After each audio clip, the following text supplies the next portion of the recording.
Well, it certainly is a pleasure seeing you all here this evening. We rarely get so many visitors at once. If I haven't missed my guess, I'm thinking that a lot of you are here this evening because you're looking to find out a little bit more about the history of our beautiful countryside, this gorgeous place in which we live. Well, you know what? I'm exactly the type of person who can help you with that. My name is Alma Gregson. I was born in 1863 and passed in 1938. I was married to John Gregson, a man with a noble heart, an amazing sense of humor, and probably one of the most interesting family histories I've ever come across.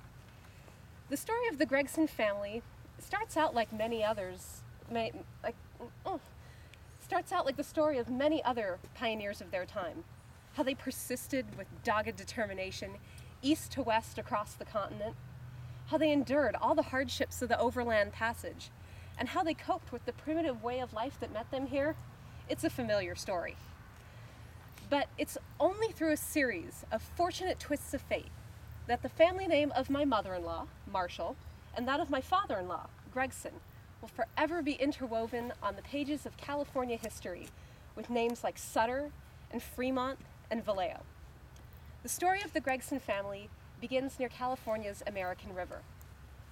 My father-in-law, James Gregson, joined the Bear Flag Party Revolt in 1846 and served under a triumphant General Fremont in the Mexican-American War against General Vallejo. While James was away fighting, his wife, Eliza Marshall, was left to take care of the homestead and the children. Now, as anyone who's ever raised a family can tell you, that is a job in and of itself. However, Eliza was also responsible for helping to care for the survivors of the Donner Party once they made their way to Sutter's Fort after descending from the Sierra Nevada mountains.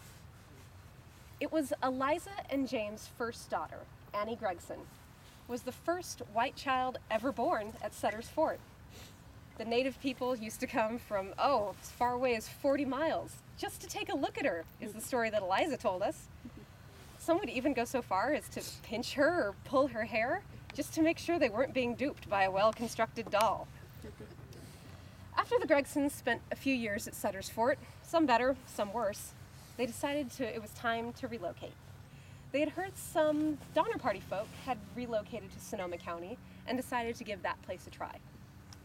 They arrived in Green Valley, near today's town of Grayton. They received permission from Captain Cooper to build a homestead and start farming. Eliza said that their homestead was always like a paradise in the springtime, with grass as high as a horse and flower and clover as far as the eye could see. They bought potatoes from Captain Smith in Bodega, and one year they sold a horse for $100. That was enough to keep a family in flour and sugar for a year in those days. Eventually, though, the Gregson family settled down to farming. They raised grapes and apples, and also along the way, raised a family of 9 children, my John among them. Well, like I said, it was certainly a surprise and a pleasure seeing you all here this evening. And it's been a pleasure having the opportunity to tell you a little bit more about my history.